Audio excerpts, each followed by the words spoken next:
Maybe I could just become the Firewolf. Boogle? There was never Boogle. There was only ever me. It's time. The valley was ruled by fear again. The friend who had always been by our side. The one we trusted the most. The one we were closest to was actually the most evil. Most brutal Firewolf from the legend of Firewolf Valley. Only at that moment did we finally understand. Everything from the very beginning been a carefully planned scam.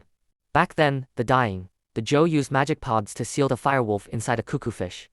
And after countless years of waiting, the Firewolf finally found his chance. He found us, Ivy and me, two naive and foolish souls, who trusted the so-called friend without hesitation, and even helped him break the seal with our own hands, setting him free once again. Ivy and I froze on the spot, our bodies going cold, unable to believe what we were seeing. My most trusted friend was actually the real mastermind behind it all. In that moment, all hope completely shattered, and every belief in my heart collapsed in an instant. I hated his betrayal, and I hated even more the disaster the Firewolf had brought to the entire forest. Why? You ruined everything. There was so much peace here. There was peace here, and you destroyed it. You caused so much pain. What about my pain? I was the runt of my litter, so my pack tossed me aside to die. And none of the other creatures wanted me around. So I promised myself that one day I would burn the valley down, and those who survived would bow down to me. Just then, Ivy suddenly rushed toward the magic pods. She wanted to transform into a stronger creature to fight the Firewolf, but the Firewolf bit her down instantly and violently flung her away. Then the Firewolf burned down all the remaining pods. It's time. The valley was ruled by fear again. Now fully revived, he clearly wanted to reclaim everything that once belonged to him. But I didn't abandon Ivy. I dragged my weak body, desperately pulling her. Even though she weighed several times more than me, step by step, struggling toward Bird Mountain for an entire day and night. I never stopped, and I never rested. With nothing but sheer willpower left, I finally brought Ivy back to Bird Mountain. Ivy? Help her. When we woke up the next day, both of us were safe and unharmed. We held each other tightly and finally understood one truth. True friendship never changes because of different species. Even if we were once natural enemies, we could still warm each other's hearts. But right then, ashes suddenly began falling from the sky. After regaining his freedom, the Firewolf had fully revealed his cruel and evil nature. He burned down the entire valley. Now the forest was engulfed in flames, and screams echoed everywhere. All living beings were facing total destruction. And Ivy finally managed to convince her entire tribe.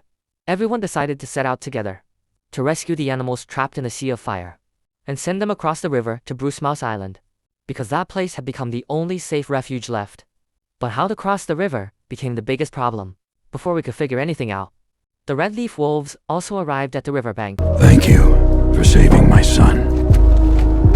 What do you say? Thank you! We can help. They were here to help as well, with the help of the wolf pack. Everyone slowly crossed the river using floating logs. But when my dad saw how many animals I had brought back, he completely lost it, especially when he saw the old rivals. The Gavin birds, he nearly broke down. Is this kid trying to get everyone killed before he's satisfied? No matter how hard, I tried to explain that they were only seeking refuge. My dad refused to trust any other tribe, so I had no choice but to tell everyone about the terrifying legend. It turned out everything in the legend was real. The forest now was facing an unprecedented disaster. Only if all tribes worked together would there be a chance to defeat the Firewolf? Dad, I know you're scared, but we have to trust each other. After hearing this, my dad finally believed me and finally accepted the other tribes. But right then, the evil Firewolf had already jumped onto the floating logs. Not planning to spare a single life, suddenly, I remembered that the Firewolf had once been sealed by the Joe. So I returned to the tree hollow, where I had transformed before. And calling out the Joe's name, I asked him if he could grow another magic pod again. Unexpectedly, a miracle really happened. The dead Zoe actually responded to my wish. Zoe.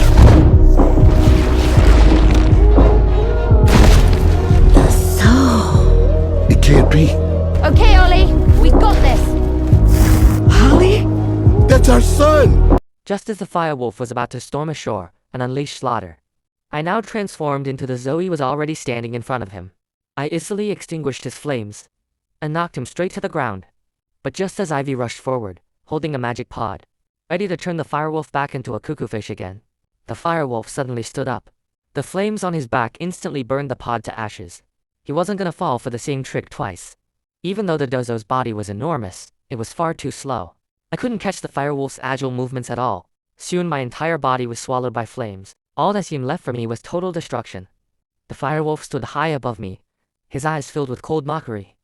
But right then, countless vines suddenly crept out from the ground, tightly wrapping around his limbs, locking him completely in place. And I gathered every last bit of strength I had left, and smashed the rocks, blocking the river channel. Then, together with the Firewolf, I fell into the river. The water flowed back into the forest, and I finally saved the entire valley. I protected my home and safeguarded all living beings. But after that, my figure completely disappeared. The valley returned to peace, becoming beautiful and full of life once again. The Prussia mouse tribe and the Gavin birds, once eternal enemies, finally let go of all prejudice and misunderstanding. They shook hands and chose to live in unity. Together they protected this hard-won home. Until one day, the zoo appeared in the valley again. And Ivy suddenly noticed something. On the back of the largest easel, there was a figure she knew all too well. That person was me, Ollie. Ollie! Oh, Ollie! You're alive! Ah! I thought you were gone forever! Where have you... How did you... The zoo. They found me. You know, they have these things called magic pods.